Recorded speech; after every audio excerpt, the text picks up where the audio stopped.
Pag mainit na ang ating kawali, ilalagay na natin ang mantika. Painitin natin ito para pagpiprituhan natin ng ating binabad na manok.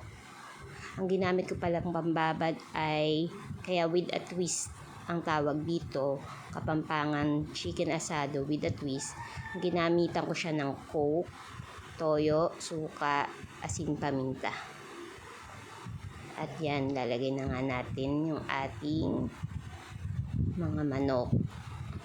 Actually, ang chicken asado ng Kapampangan, meron sana siyang liver. Nilalagyan din nila ng bell pepper. Kaso, ayaw ng anak ko yun, kaya hindi ko na siya nilagyan nun. So, piprito ko lang muna tong manok para mamaya gagamitin natin. So, kailangan medyo deep fry yung mga chicken para maluto ng gusto. Yan na nga, naprito na natin siya. Pwede na hanguin at isi-set aside muna natin ito. So, bawasan ko lang din tong mantika. Ayan, para makapag-gisa na tayo nitong sibuyas. Next natin dito yung bawang. Yan. Gisa-gisa lang muna.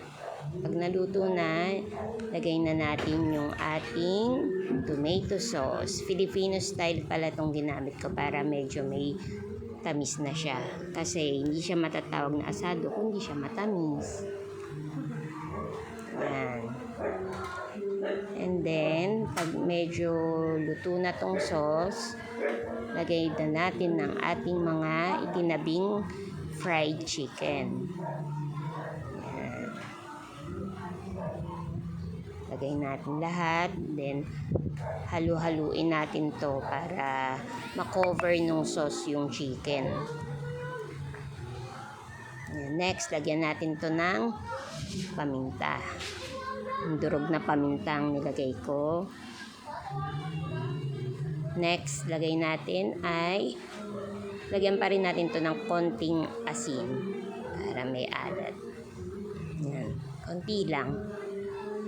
Kasi bawal din sa akin ng maalat. So, tansyado lang talaga yung nilalagay ko.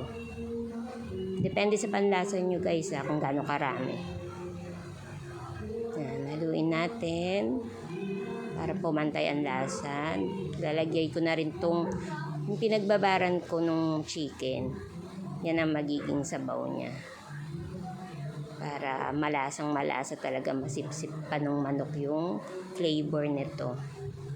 Kasi with a twist nga to, hinaluan ko ng coke yung pinagbabaran ko para lumasa siya. Lalagay ko na to lahat. Kasi mamaya ko konti rin naman yung sauce nito pag kumulo na. Lagyan ko rin siyang konting sugar. 1 tablespoon lang yung nilagay ko. Depende rin to sa panlasa nyo. Next, konti lang na magic sarap. Kasi nga, bawal din to. Maalat. Ayan. Kulo-kulo na siya. Tatakpan ko rin muna to ha. Ayan. Ngayon, lagay ko na naman tong laurel. Pampabango lang guys. Para yung aroma niya. Halo-halo lang tayo hanggang sa maluto na siya.